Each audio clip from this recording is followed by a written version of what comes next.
Você acha que sabe sobre biotipo? Provavelmente você não sabe. E eu vou explicar o porquê.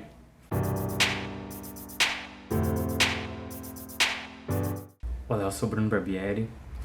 Ectomorfo, mesomorfo e endomorfo. São termos possivelmente que você já escutou. E ele surgiu no livro, primeiramente, no livro The Arts of Human Physique, que é um livro do William Sheldon que ele escreveu em 1940. Ele queria correlacionar o comportamento humano com a composição física de cada indivíduo. Então, como é que ele fazia essas classificações? Eu não vou entrar no detalhe, porque metade do livro é sobre a metodologia dele, mas ele classificava a somatotipia em ectomorfo, indivíduo que aparenta ser magro, mesomorfo, indivíduo que tem um pouco mais de muscularidade, e o endomorfo, a pessoa que tem um pouco mais de gordura corporal.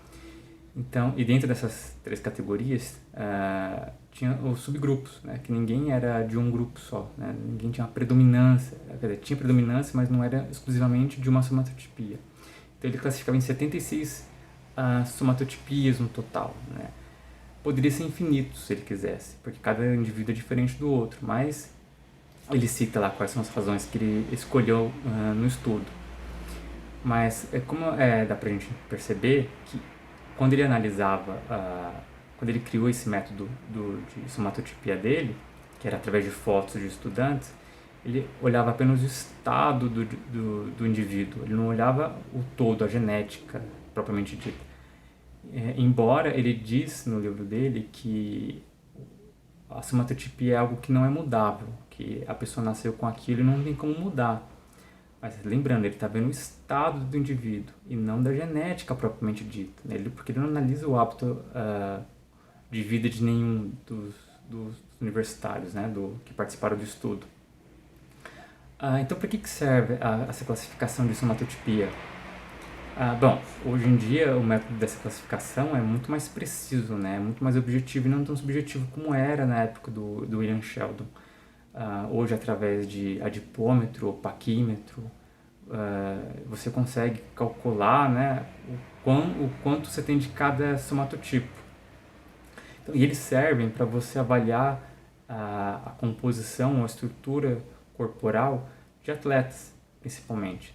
Então, quando você olha um maratonista, você vê claramente que ele é diferente de um velocista, que é diferente de um jogador de basquete, que é diferente de um lutador de sumô, né? Mas vocês percebem que dentro da própria categoria de cada um deles, a estrutura física deles é muito parecida, né? Então você vê que a estrutura física do maratonista que ficou em primeiro lugar é parecida com o maratonista que ficou em segundo lugar.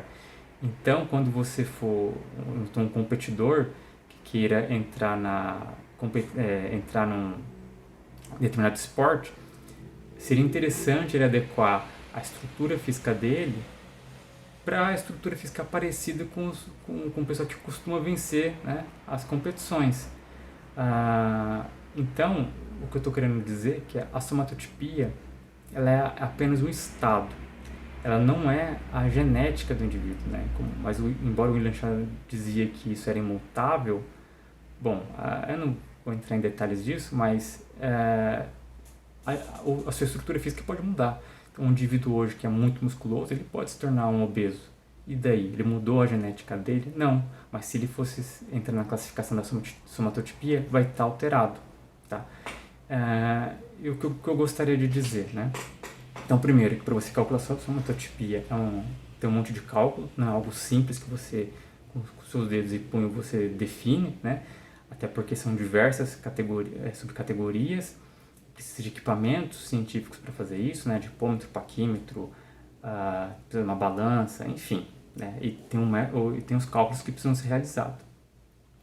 Mas o que eu queria dizer é que eu escuto muitas pessoas dizendo: eu tenho tendência a ganhar peso, ganhar gordura, eu tenho tendência a perder gordura, ou tem facilidade no caso, né?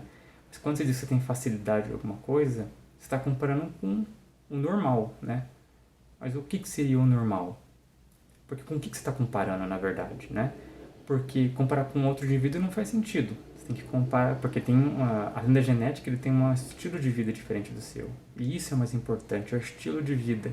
Então, em vez de você ficar pensando que você tem facilidade de ganhar peso, eu diria que o seu estilo de vida atual te dá uma tendência a ganhar peso.